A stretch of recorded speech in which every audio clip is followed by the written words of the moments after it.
শৈশবে যে পুকুরটায় আমি ঝাঁপিয়ে পড়তাম, দুপুর হতে না হতেই শ্যাওলার চাদরের পানিতে গিয়ে সাঁতার কাটতাম, সে পুকুরটা এখন আর নেই, চুরি হয়ে গেছে। শৈশবে যে আকাশটায় আমি ঘুড়ি উড়াতাম, এক ঘুড়ি দিয়ে আরেক ঘুড়ি কেটে নিতাম, সে আকাশটাও না চুরি হয়ে গেছে।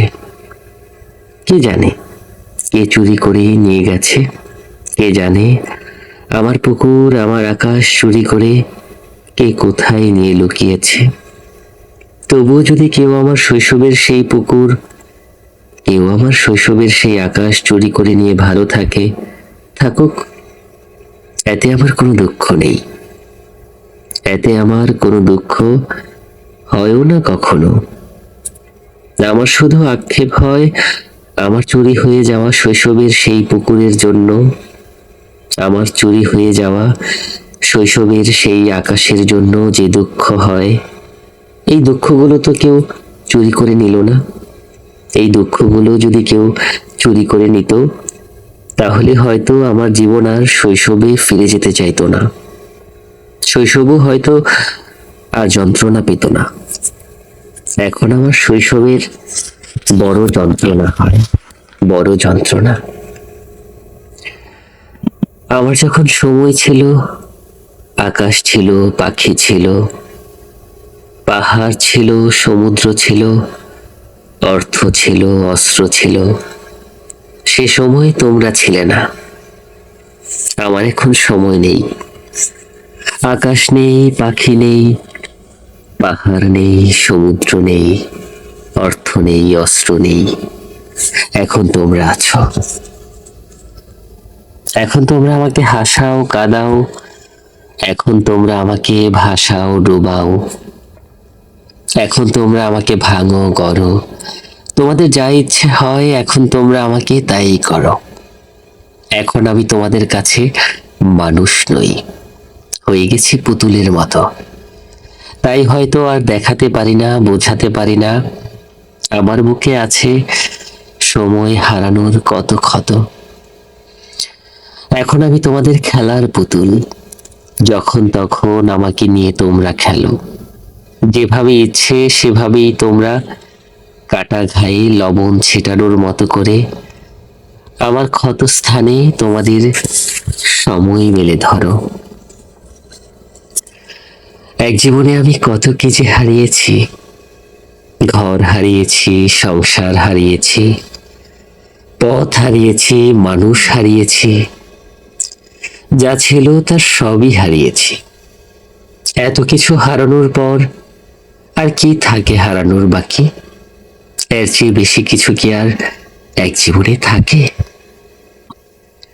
আমার এখন ভেতর বলে কিছু নেই, বাহিরও না, আনন্দ তো নেই, যা আছে তা শুধুই বেদনা। তবে এই বেদনাও আর বেশি দিন থাকবে না, হারিয়ে যাবে। ঘর হারা মানুষের কাছে, সংসার হারা মানুষের কাছে, পথ হারা মানুষের কাছে, মানুষ হারা মানুষের কাছে বেদনাই বা কি করে থাকে? তারও তো হারাতে ইচ্ছে করে। সেও হারিয়ে যাবে ঘরের মতো, সংসারের মতো, পথের মতো, মানুষের মতো। হারিয়ে যাবে আমাকে করে পুরোপুরি একাকী, আমাকে অন্ধকার করে দিয়ে সাথে নিয়ে যাবে আলোর জোনাকি। আমাকে যত অবহেলা করবে তুমি, আমি তোমার তত যত্ন নেব। অবহেলায় যত্নহীন হয়ে পড়ে থাকা বাগানের ফুল গাছটার মতো করে তোমাকেও যত্ন করে করে ফুল ফোটানোর চেষ্টা করব। ফুল ফুটবেও হয়তো, যে ফুল বড় যত্নেই থাকবে কিছুদিন, একদিন, দুদিন, 3 দিন, কিংবা তারও বেশি। দিন যাবে, রাত যাবে, রাত যাবে তো ভোর হবে, তবুও আমার প্রতি তোমার অবহেলা না শেষ হবে। তোমার প্রতি আমার যত্ন বেড়ে যাবে, বাড়তেই থাকবে। অবহেলায় যত্নহীন হয়ে পড়ে থাকা বাগানের ফুল গাছটার মতো করে নয়, তখন যত্ন করব পোষা পাখির মতো করে। তখন খাঁচা হবে আমার আদর, এসে বসবে যখন তখন আমার হাতে, মাথায়, বুকে, পিঠে, কাঁধে। এভাবে বসেই থাকবে অনেকক্ষণ, অনেক দিন। তবুও আমার প্রতি তোমার অবহেলা শেষ হবে না। তুমি আমাকে অবহেলা করবেই, কিন্তু তোমার প্রতি আমার যে যত্ন, সে যত্ন অসুস্থ হয়ে পড়বে, যত্ন মরে যাবে। আমিও তখন অবহেলায় যত্নহীন হয়ে পড়ে থাকা পুরনো গিটারের তারের মতো ছিঁড়ে যাব। তখন আর আমার যত্ন পাবে না, আমাকে তুমি বাঁচাতেও পারবে না। তখন আমি সত্যি সত্যি অবহেলা হব। ভালোবেসে যদি আমাকে চোখের কাজলি করে নিতে না পারো, সকাল সন্ধ্যা নিয়ম করে যদি চোখে মাখতেই না পারো, চোখের জলে যদি ভেজাতেই না পারো, জলের ভেতরের সুখ, জলের ভেতরের দুঃখ যদি দেখাতেই না পারো, তবে আর কতটুকুই বা ভালোবাসো আমাকে? শুনেছি আমার চেয়ে নাকি তোমার কাজলই বেশি পছন্দ। শুনেছি তোমাকে কাজল উপহার দিলে তোমার নাকি খুব বেশি আনন্দ হয়। তুমি নাকি তাকে ভালোবেসে ফেলো।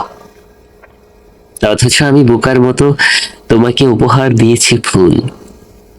কাজলের কথা আমার মনেই ছিল না। আমার মনেই ছিল না তোমার কাছে এসব ফুল টুল সবই তুচ্ছ। আমার কেবল মনে ছিল তোমার দু চোখের কথা। কাজল কালো দিঘির জলে কি সুন্দর পদ্মের মতো ভেসে আছে। এই দিঘিতে আমারও খুব ভাসতে ইচ্ছে করে জানো, কিন্তু তুমি কখনোই ভাসাওনি। এই দিঘিতে ভেসে থাকার লোভে আমি পরের জন্মে কাজল হব। পরের জন্মে তুমি আমাকে সকাল সন্ধ্যা নিয়ম করে চোখে মাখবে, চোখের জলে ভেজাবে। জলের ভেতরের সুখ, জলের ভেতরের দুঃখ দেখাবে। পরের জন্মে ভালোবেসে আমাকে তুমি ভালোবাসা শেখাবে। তখন আর কিছুই নয়, শুধুই ভালোবাসাবাসী হবে, শুধুই ভালোবাসাবাসী হবে।